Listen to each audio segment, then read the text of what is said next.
Maintenant, il vient Rabbeinu Akadosh, Rabbi Nachman de Breslev, et il vient, et il dit, interdiction de manger de l'oignon cru, même mélangé, même avec des œufs. C'est ça qu'a écrit les œufs.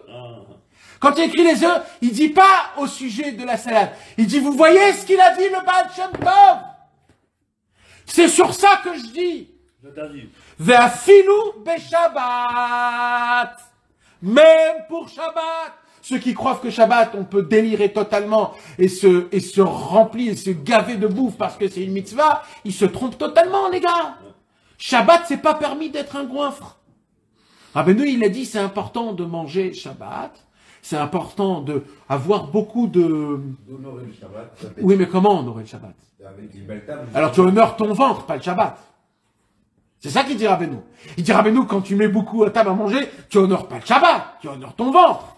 Alors comment tu honores le Shabbat? Il dit Rabbeinu. Comment ça s'appelle d'honorer Shabbat à travers des aliments?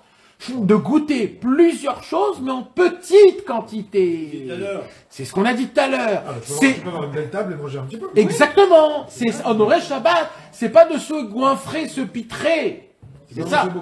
Comme Rabbi Israël. Rabbi Israël, quand on lui faisait des tables Shabbat, avec le doigt, il goûtait les salades. Avec le doigt, comme ça. Tac. Un tout petit peu. Et il goûtait. Il goûtait. C'est tout. C'était ça. Le poisson, il goûtait juste la sauce du poisson. La viande, il goûtait la sauce de la viande. C'est tout, ça, c'est ce. Alors quoi, on va dire que Rabbi Israël, il faisait pas le Oneg Shabbat? Ben, vadaï. Mais nous, on croit que faire Oneg Shabbat, c'est de se mettre des assiettes grandes comme je ne sais pas quoi, et de se bagarrer avec la bouffe. C'est pas ça du tout, Shabbat. Ça, c'est, Rabbeinu, il aurait hyper honte si on mange de cette façon-là. Il y a un derech eretz à garder, même pendant le Shabbat, de savoir se tenir et se conduire. Oui, dans la phrase qu'on dit matin, il y a marqué qu'il faut se garder pour la cécité. Nachon, il faut pas, exactement. Pas manger trop le midi pour garder pour se. Et oui, et pour dire pour les Français, les kidouches, les espèces de kidouches qu'on fait le Shabbat matin, des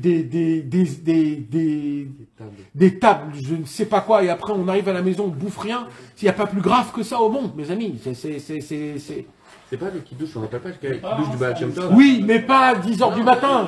Le kidouche du Baal Shem Tov, c'est parce qu'il prie honnête.